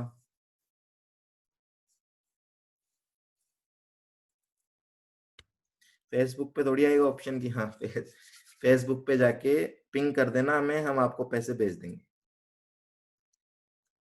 ठीक है जी, चलो ये तो मजाक हो गया। 90,000 जून की रिटर्न में ही जमा होंगे ना? हाँ जी, 90,000 जून की रिटर्न में जमा होंगे। टाइम ऑफ सप्लाई निकालना पड़ेगा। देखो आप जब पढ़ रहे हो तो आप बिल्कुल इसी तरीके से आप पढ़ा करो। अब इनको लिंक करना स्टार्ट कर दो प्रोविजंस को। 90,000 मैंने कलेक्ट किया है यहाँ पे। अब आप इसका टाइम ऑफ सप्लाई कैलकुलेट करोगे। टाइम ऑफ सप्लाई क्या होता है? पेमेंट अगर मिल रहा है तो हमेशा टाइम ऑफ सप्लाई पेमेंट की डेट होती है। तो जून में अगर पेमेंट आ रहा है तो पेमेंट की डेट जून हो गया आपका टाइम ऑफ सप्लाई। तो 20 जुलाई को आप टैक्स पे करोगे गवर्नमेंट को। ठीक है, फिर उसमें ये नहीं सोचोगे कि वो पेमेंट रिफंड होगा या नहीं होगा। होगा तो वापस ले लेना गवर्नमेंट से। चलिए जी, आगे आ जाते हैं हम, वन मोर स्टेप अहेड। अब हम बात कर रहे हैं नेक्स्ट। बोलो, क्वेरी आपकी है ना? मैं क्वेरी के लिए आपको बीच में टाइम दूंगा कि अब पूछो आप। कंसेशनल रेट पे भी supplier can't take tax from customer, तो वो भी बिल ऑफ सप्लाई इशू करता है क्या? कंसेशनल रेट तो वही होती है ना, कंपोजिशन वाली। कौन सी कंसेशनल रेट की बात कर रहे हो आप? तो 10(2) तो अब कंपोजिशन स्कीम ही हो गई ना। जब वो नोटिफिकेशन 2/2019 में जा रहा था, तब हम उसको बोलते थे वो। अब तो वो कंपोजिशन स्कीम ही हो गई, और कंपोजिशन स्कीम का मतलब क्या? बिल ऑफ सप्लाई इशू करना है वहां पे।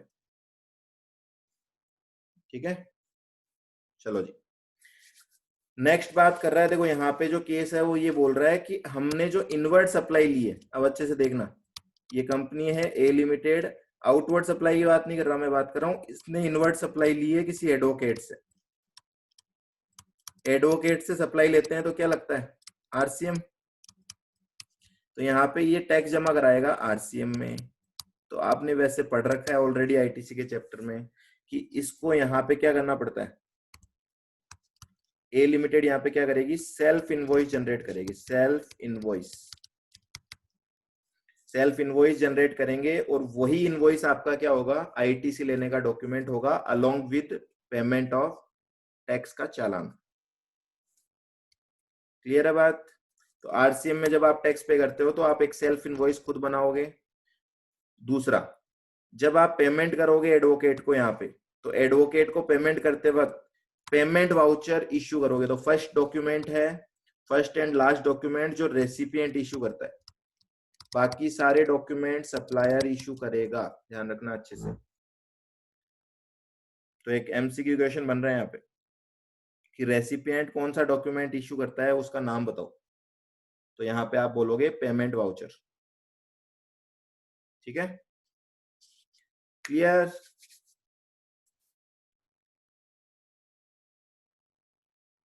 हाँ या ना?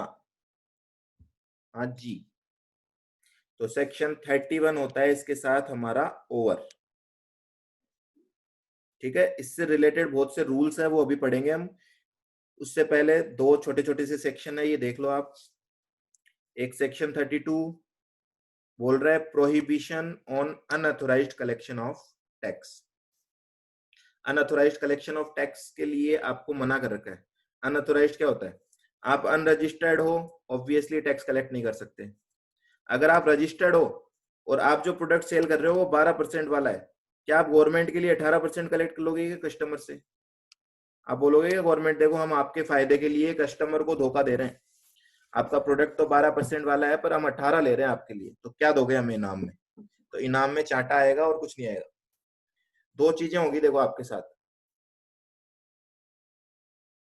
18% से आप कलेक्ट करोगे तो एक तो वो पूरा ले जाएंगे 18%, दूसरा आपको डिफॉल्टर और बोलेंगे वो, है ना, आपके ऊपर कार्रवाई और करेंगे वो अलग से। तो ये दो चीजें ध्यान रखना, अनरजिस्टर्ड आदमी टैक्स कलेक्ट नहीं कर सकता और रजिस्टर्ड जो है वो भी उतना ही टैक्स कलेक्ट करेगा जितना प्रोविजन अलाउ कर रहे हैं। ओके जी। सेक्शन 33 क्या बोल रहा है? अब इनके नंबर याद कर लेना, ये छोटे छोटे से सेक्शन है पर जब आप आंसर लिखते हो ना तो कई बार इनका रेफरेंस देना पड़ जाता है हमें।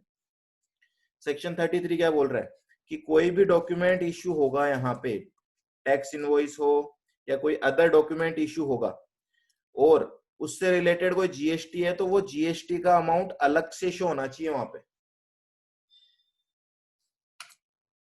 इसका कैमरा स्टार्ट हो गया? ठीक है, अलग से इनवॉइस, जैसे इनवॉइस बन रहा है ना, इनवॉइस बनते वक्त आप बोल रहे हो 1,18,000 रुपए price of goods including GST, बोलो क्या ये एज पर सेक्शन 33 बनाया हुआ इनवॉइस है क्या? क्या इसको वैलिड इनवॉइस मानेंगे क्या हम? नहीं मानेंगे, क्योंकि सेक्शन 33 बोल रहा है जीएसटी का अमाउंट सेपरेटली शो होना मैंडेटरी है। अब मैं बोल रहा हूँ ये तो लिख दिया मैंने ऊपर, है ना, और नीचे यहाँ पे लगा के मैंने लिख दिया जीएसटी इक्वल टू 18,000। अब बताओ क्या वैलिड है क्या ये?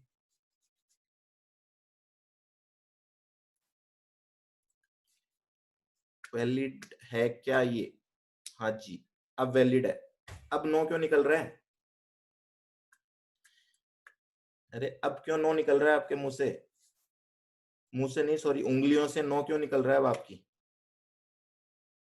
अब तो लिख दिया ना मैंने सेपरेटली। सेपरेटली इंडिकेट ही तो करना है, जरूरी थोड़ी है मैं फॉर्मेट में इंडिकेट करूँ कि 1,00,000 वैल्यू ऑफ सप्लाई है, 18,000 जीएसटी है। हमें तो अलग से शो होना जरूरी है कि जीएसटी का अमाउंट बिल में अलग से लिखा हुआ होना चाहिए, वो किसी भी तरीके से लिखा हुआ। इन्होंने कोई भी फॉर्मेट नहीं दे रखा। खास बात यह है इन्होंने किसी भी चीज का फॉर्मेट हमें नहीं दे रखा, इन्होंने केवल बताया कि क्या होना चाहिए इनवॉइस के अंदर। तो इनवॉइस में जीएसटी का अमाउंट होना चाहिए, तो ऐसे भी लिखा जा सकता है वो। ओके, यहां तक कोई दिक्कत है? अब आप क्वेरी कर सकते हो।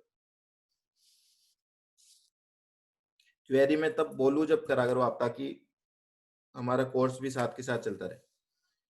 बोलो, किसी को कोई क्वेरी है यहां तक?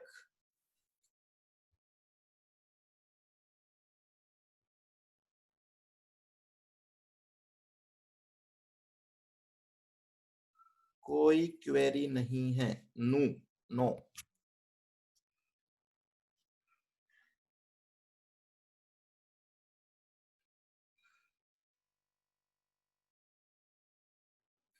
ठीक है, कोई दिक्कत नहीं है, यहाँ तक आगे चलते हैं। एक बार सेक्शन 34 को मैं स्किप कर रहा हूँ, उसके आगे चल रहे हैं हम, क्योंकि वो डेबिट क्रेडिट नोट है, उसको अलग से पढ़ेंगे। ठीक है, अब अभी तक जितने डॉक्यूमेंट हमने इशू किए हैं उसमें से रूल्स में सारे डॉक्यूमेंट्स के कंटेंट हमें बता रखे हैं। अब पहले तो आप एक एक करके मेरे को बताओ कितने डॉक्यूमेंट पढ़े हमने। चलो मैं यहाँ लिस्ट बना रहा हूं, हमने कौन कौन से डॉक्यूमेंट पढ़े हैं अभी तक। पहला मैं बोल रहा हूं टैक्स इनवॉइस। सेकंड डॉक्यूमेंट कौन सा है? हाँ वो अभी दिखा है, वो बोल दिया आपने उठा के, बिल ऑफ सप्लाई। ठीक है, और बोलो थर्ड नंबर पे। सीक्वेंस इंपॉर्टेंट नहीं है, कोई भी डॉक्यूमेंट कौन कौन से पढ़े हमने? रिवाइज्ड टैक्स इनवॉइस, बिल्कुल जी, रिवाइज्ड टैक्स इनवॉइस भी पढ़ा था हमने। ओके जी, रिसिप्ट वाउचर पढ़ा है हमने, रिसिप्ट वाउचर। ओके जी, रिफंड वाउचर पढ़ा है हमने, रिफंड वाउचर। और पेमेंट वाउचर भी पढ़ा है हमने, पेमेंट वाउचर। और दो हमने अभी नहीं पढ़े, बाद में पढ़ेंगे, वो है डेबिट नोट और क्रेडिट नोट। इनके अलावा कोई डॉक्यूमेंट पढ़ा है क्या, फटाफट से बताओ। सेल्फ इनवॉइस, हाँ जी, एक हमने सेल्फ इनवॉइस भी देखा है इन केस ऑफ आरसीएम। लो जी, ये डॉक्यूमेंट्स हैं सारे। अब देखो, ये जो डॉक्यूमेंट्स है, ये सेक्शन ने तो बोला है हमें बनाना है, पर इन डॉक्यूमेंट्स में क्या क्या मेंशन होना चाहिए वो कौन बताएगा हमें? हम हमारी मर्जी से बनाते हैं क्या? मैं कोई भी डॉक्यूमेंट बना रहा हूँ, ऊपर हेडिंग टैक्स इनवॉइस लगा रहा हूँ, नीचे कुछ भी लिख रहा हूँ, मेरी मर्जी है, दो चीजें लिख के बिल बना के छोड़ रहा हूँ। आईएसडी इनवॉइस, बिल्कुल ये भी डॉक्यूमेंट होता है। आईएसडी इनवॉइस, ये भी आपने पढ़ा था। आईएसडी इनवॉइस भी होता है और आईएसडी क्रेडिट नोट भी होता है। ये दो नोट कहाँ पढ़े थे आपने? आईटीसी वाले चैप्टर में। अब मैं आपसे ये पूछना चाह रहा हूं, तो क्या टैक्स इनवॉइस मेरी मर्जी से फॉर्मेट बनाऊं, मेरी मर्जी से कंटेंट डालूं क्या? तो दो चीजें हैं इसमें इंपॉर्टेंट, ध्यान रखना। कोई भी डॉक्यूमेंट हो उसमें दो बातों का अब इश्यू आता है। पहला तो फॉर्मेट, कि किस फॉर्मेट में बनाए हम, और दूसरा है कंटेंट्स। अब आपको ये चीज समझनी है कि क्या जीएसटी लॉ ने किस डॉक्यूमेंट का फॉर्मेट हमें दे रखा है क्या, और कंटेंट्स दे रखेंगे। तो ध्यान रखना, फॉर्मेट जीएसटी लॉ ने नहीं बता रखा, कंटेंट्स जीएसटी लॉ ने बता रखे। फॉर्मेट का मतलब क्या होता है कि कहाँ टैक्स की डिटेल आएगी, कहाँ अमाउंट लिखना है, कहाँ डिस्क्रिप्शन ऑफ गुड्स लिखना है, कहाँ सप्लायर का नाम लिखना है। ऐसा कोई फॉर्मेट नहीं दे रखा जीएसटी डिपार्टमेंट ने, या फिर मैं बोलूं जीएसटी लॉ ने, पर उन्होंने कंटेंट्स बता रखे हैं। तो आप किसी भी फॉर्मेट में बनाओ, पर कंटेंट सारे के सारे आपके इनवॉइस में या डॉक्यूमेंट में होने मैंडेटरी है। क्लियर? छोटा सा पॉइंट है पर लिख लेना। देखो ये चैप्टर जो पढ़ रहे हैं ना अभी अपन, ये ज्यादातर एमसीक्यू और छोटे क्वेश्चन बनाने के काम आएंगे। तो ऐसी छोटी छोटी चीजें आपके क्वेश्चन बन के आ सकती है सामने। ठीक है, तो कोई भी फॉर्मेट प्रिस्क्राइब नहीं है, पर कंटेंट सारे के सारे स्पेसिफाइड है। अब आपको जो कंटेंट्स पढ़ने हैं वो केवल और केवल, ध्यान रखना, हमारे जो कोर्स में है वो एक तो टैक्स इनवॉइस का कंटेंट्स आपको पढ़ना है, एक बिल ऑफ सप्लाई, एक रिवाइज्ड टैक्स इनवॉइस, एक credit note and debit note, बस। इसके अलावा जो वाउचर्स पढ़े हैं ना हमने, उन वाउचर्स के कंटेंट हमें हमारे कोर्स में नहीं दे रखे। उनके भी कंटेंट्स होते हैं, पर वो कोर्स में नहीं है तो उनको हम नहीं स्टडी करेंगे। तो हमें चार चीजों के कंटेंट देखने हैं। हटा दो इसको अब।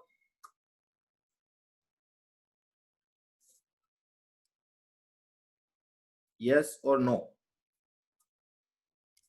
यस। चलिए, देखो ये वाला तो मोस्ट इंपोर्टेंट है, अच्छे से ध्यान रखना। टैक्स इनवॉइस में क्या क्या कंटेंट्स होने चाहिए आपके, ये तो प्रैक्टिकली भी काम आएगा। कभी आपको कोई टैक्स इनवॉइस देखने को मिले तो उसको अच्छे से देखना क्या ये सारी चीजें हैं क्या उसके अंदर, ताकि आपका एक टॉपिक भी रिवाइज हो जाएगा वहां।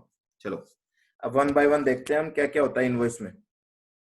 तो आप पहले तो खुद सोचो इनवॉइस में क्या होना चाहिए। सप्लायर की डिटेल होनी चाहिए, रेसिपिएंट की डिटेल होनी चाहिए, गुड्स या सर्विसेज जो हम दे रहे हैं उसकी डिटेल होनी चाहिए, उसका अमाउंट होना चाहिए, उसका टैक्स होना चाहिए। यही है बेसिक चीजें तो। ठीक है, फिर उसके बाद डेट आ जाएगी, डॉक्यूमेंट का कोई ना कोई सीरियल नंबर रखना पड़ेगा हमें। तो आप खुद सोचोगे, सारे कंटेंट ऑटोमेटिकली माइंड में आ जाएंगे। चलो वन बाय वन देखते हैं। पहला, सप्लायर की डिटेल हमें डालनी पड़ेगी। क्या क्या डिटेल देनी है सप्लायर की? Name, address, GST number. तो सप्लायर की तीन डिटेल है जो कि आपके इनवॉइस में होनी जरूरी है, नेम, एड्रेस और जीएसटी नंबर। चलो जी, नेक्स्ट आता है consecutive serial number, that is invoice number. अब आपको एक इनवॉइस को एक यूनिक नंबर देना पड़ेगा, यूनिक नंबर होना चाहिए। मतलब सेम इनवॉइस दोबारा इशू नहीं कर सकते आप सेम ईयर में। इसके कुछ प्रॉपर्टीज है वो ध्यान रखनी है अच्छे से। मैक्सिमम 16 कैरेक्टर्स का हो सकता है आपका इनवॉइस नंबर, जिसमें अल्फाबेट्स, नंबर्स और 2 स्पेशल कैरेक्टर्स अलाउड है, कौन से, डैश और स्लैश। ठीक है, इनसे मिला हुआ कोई भी कॉम्बिनेशन बना सकते हो आप। Must be unique for a financial year, financial year के लिए क्या होना चाहिए, यूनिक होना चाहिए। ठीक है, ओके। उसके बाद आ रही है बात, डेट ऑफ इश्यू आ जाएगा, रेसिपिएंट की डिटेल, ये इंपॉर्टेंट है। बताओ रेसिपिएंट की डिटेल आनी चाहिए क्या इनवॉइस में? तो इसके 2 आंसर है। अगर रेसिपिएंट रजिस्टर्ड है तो उसका भी नेम, एड्रेस, जीएसटी नंबर आएगा, जैसे सप्लायर का आया था। ठीक है, अगर रेसिपिएंट अनरजिस्टर्ड है तो ऐसे केस में आपको ध्यान रखना है, अगर वैल्यू, टैक्सेबल सप्लाई की जो वैल्यू है वो 50,000 रुपीज या उससे ज्यादा है, मतलब 50,000 है, तो भी डिटेल डालनी पड़ेगी, नेम, एड्रेस और डिलीवरी एड्रेस। यहाँ जीएसटी नंबर क्यों नहीं लिखा, क्योंकि सप्लायर अनरजिस्टर्ड है। और अगर 50,000 से कम की वैल्यू है तो डिपेंड करता है, अगर कस्टमर बोलता है डिटेल डालने के लिए तो डालो, अदरवाइज कोई रिक्वायरमेंट नहीं है। ओके जी, नेक्स्ट पे चलते हैं। ये भी पॉइंट इंपॉर्टेंट आपको क्लिक करना चाहिए। तो ये एग्जाम में क्वेश्चन आया हुआ भी है, आप पास्ट एग्जाम्स के क्वेश्चन उठा के देखोगे तो उसमें जो 4 डॉक्यूमेंट मैंने लिखे हैं इसमें से किसी ना किसी एक का कंटेंट पूछते हैं वो आपसे। ठीक है, तो कंटेंट ये पूरा थ्योरेटिकल क्वेश्चन है, पूरा आपको एज इट इज लिखना है। हाँ जी, अब हम बात करें जो गुड्स हम सेल कर रहे हैं उसका एचएसएन कोड भी लिखना चाहिए क्या, या सर्विसेज का एसएससी कोड भी लिखना है क्या? ठीक है, ये 2 टर्म आपको पता है, एचएसएन और एसएससी। हाँ जी, अब ये डिपेंड करता है लास्ट ईयर टर्नओवर कितना है हमारा, कौन सा टर्नओवर, एग्रीगेट टर्नओवर। अगर हमारा लास्ट ईयर टर्नओवर 1.5 करोड़ रुपए तक है तो कोई एचएसएन या एसएससी लिखने की जरूरत नहीं है। लास्ट ईयर टर्नओवर 1.5 करोड़ से ज्यादा है पर अप टू 5 करोड़ है तो हमें स्टार्टिंग के 2 डिजिट्स, ध्यान रखना कौन से 2 डिजिट्स लिखने हैं, एचएसएन के स्टार्टिंग के 2 डिजिट्स लिखने हैं हमें।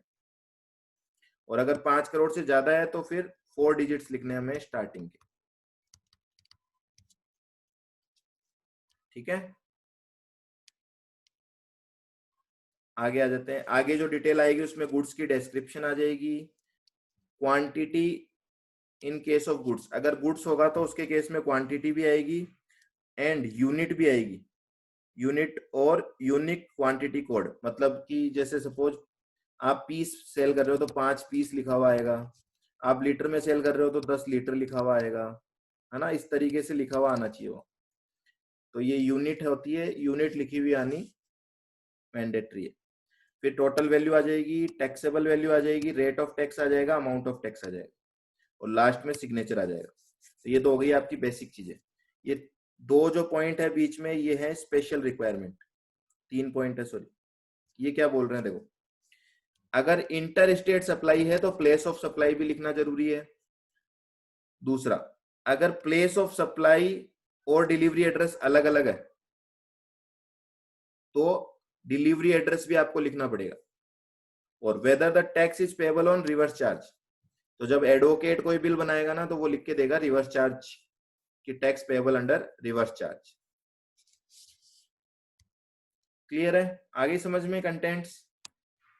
ठीक है, अब इनको याद तो आपको करना पड़ेगा एक बार। ओके जी, एक और पॉइंट देख लेते हैं इससे रिलेटेड, वो है special requirement in case of export और सप्लाई टू सेज। देखो एक्सपोर्ट हो या सप्लाई टू सेज हो, इसको वन वर्ड में क्या बोलते हैं हम?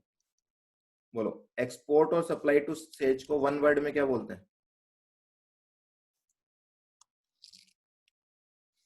Zero rated supply.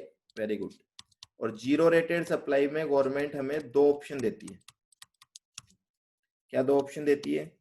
एक, आईजीएसटी पे करके एक्सपोर्ट कर दो, दूसरा विदाउट आईजीएसटी एक्सपोर्ट कर दो या फिर सेज को दे दो।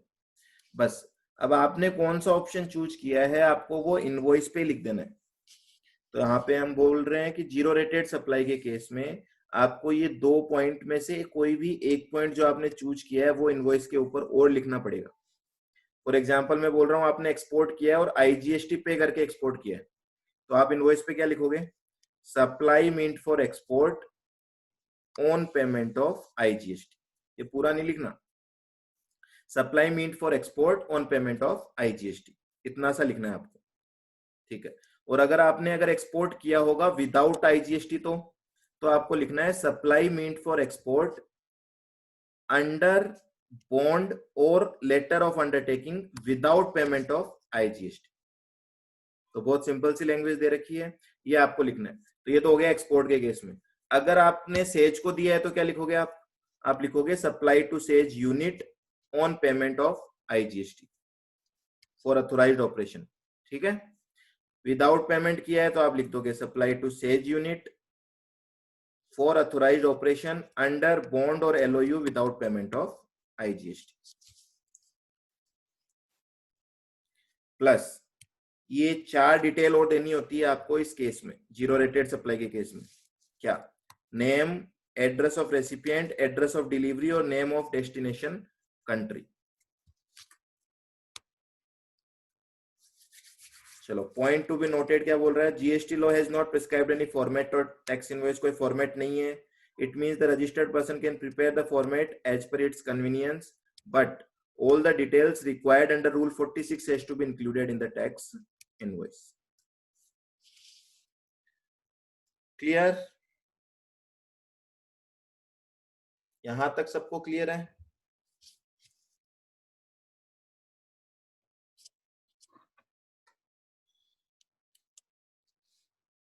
ठीक है, देखो अगर टैक्स इनवॉइस के कंटेंट आपको याद हो गए, एक बार वाउचर समरी में एक्सप्लेन कर दो। वाउचर्स, कौन से वाउचर्स? ये वाले?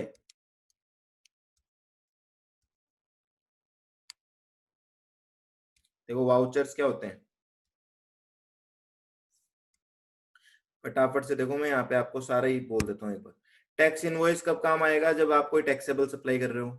बिल ऑफ सप्लाई कब इशू करना है? जब आप एग्जेम्प्टेड सप्लाई कर रहे हो या फिर आपके पास कंपोजिशन स्कीम है। दोनों ही कंपोजिशन स्कीम के केस में बिल ऑफ सप्लाई इशू करना है, गुड्स वाली भी और सर्विस वाली भी। रिवाइज टैक्स इनवॉइस कब इशू करते हैं? वो आपको अच्छे से पढ़ाई था अभी हमने, कि अगर हमारे इफेक्टिव डेट ऑफ आरसी और एक्चुअल डेट ऑफ आरसी में डिफरेंस है तो उस पीरियड जो भी सप्लाई हुई है उसके लिए रिवाइज टैक्स इनवॉइस इशू किया जाएगा। रिसिप्ट वाउचर, रिसिप्ट वाउचर हम इशू करते हैं अगर हमें कोई एडवांस पेमेंट मिल रहा है तो। ठीक है, अगर हमें कोई एडवांस में पैसा मिल रहा है तो हम क्या इशू करते हैं? Receipt voucher. और अगर वो एडवांस हमें वापस देना पड़ जाता है, रिफंड ऑफ एडवांस। अब एडवांस क्यों वापस देना पड़ेगा? क्योंकि हमने सप्लाई नहीं की, तो ऐसे केस में हम क्या इशू करेंगे कस्टमर को? रिफंड। तो हमने जो ऊपर एग्जांपल लिया था उसमें मैंने बोला था 5 लाख का एडवांस आया है तो 5 लाख प्लस जीएसटी का तो हम देंगे रिसिप्ट वाउचर। और अगर मैंने उसको 2.5 लाख रुपए वापस दे दिए तो 2.5 लाख प्लस जीएसटी का मैं उसको इश्यू करूंगा क्या? Refund voucher. पेमेंट वाउचर क्या होता है? ये लगता है आरसीएम वाले केस में, है ना। आरसीएम वाले केस में क्या होता है? आरसीएम वाले केस में रेसिपिएंट टैक्स जमा कराता है, तो टैक्स तो वो खुद जमा करा देगा।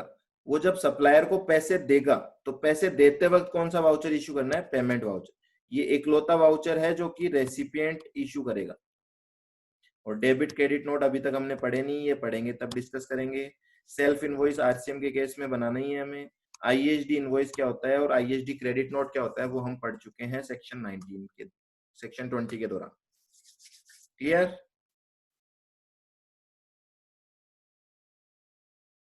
हाँ जी मुन्ना।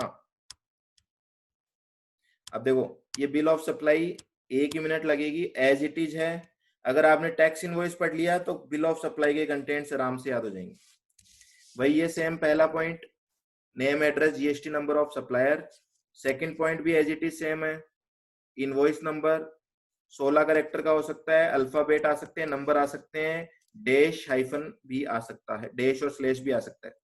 एक फाइनेंशियल ईयर में यूनिक होना चाहिए। और ये पॉइंट भी इंपॉर्टेंट है, ये ऊपर भी है, ये पॉइंट ऊपर छपने से रह गया होगा। इनवॉइस की मल्टीपल सीरीज चला सकते हो क्या आप? जैसे मान लो आपकी एक बिल बुक तो चल रही है 1A101 A102 इस तरीके से, और एक आपकी बिल बुक चल रही है B101 B102। हाँ या ना बोलो, क्या मल्टीपल इनवॉइस बुक मेंटेन कर सकते हैं क्या हम? तो यहाँ आपको दिख रहा है मल्टीपल सीरीज अलाउड है आपको। ठीक है, कर सकते हो आप, पर यूनिक होने चाहिए, पहली बात, रिपीट नहीं होने चाहिए। ओके, डेट ऑफ इश्यू आ जाएगा। अब रिसिपिएंट की डिटेल में देखो एज इट इज है, केवल वो 50,000 वाली कंडीशन हटा देना आप। रजिस्टर्ड होगा तो उसका नेम एड्रेस जीएसटी नंबर डालोगे, अनरजिस्टर्ड होगा तो वो मांगेगा तो नेम एड्रेस डाल देना, नहीं मांगेगा तो कोई डिटेल डालने की जरूरत नहीं है। एचएसएन में भी सेम रूल है, 1.5 करोड़ तक का टर्नओवर कुछ नहीं डालना, 1.5 से 5 करोड़ का टर्नओवर 2 डिजिट स्टार्टिंग की, और 5 करोड़ से ज्यादा का टर्नओवर तो 4 डिजिट स्टार्टिंग की। फिर डिस्क्रिप्शन ऑफ गुड्स आएगा, वैल्यू आएगी, सिग्नेचर आएगा।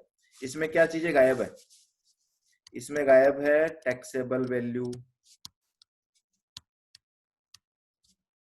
Rate of GST, amount of GST. अब ये क्यों गायब है ये आप खुद लॉजिकली सोच सकते हो, है क्या बताने की जरूरत? ये तीनों चीजें होएगी नहीं बिल ऑफ सप्लाई में, तो आएगी कहां से? लो जी, यहां तक सबको क्लियर है?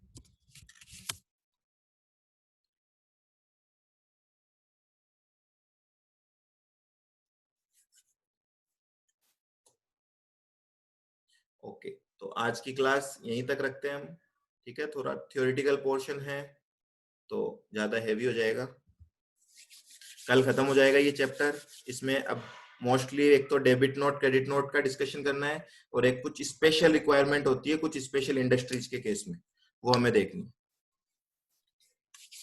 ओके देन, तो आज की क्लास इसी के साथ एंड करते हैं हम। Thanks for the class and tata, bye bye, take care.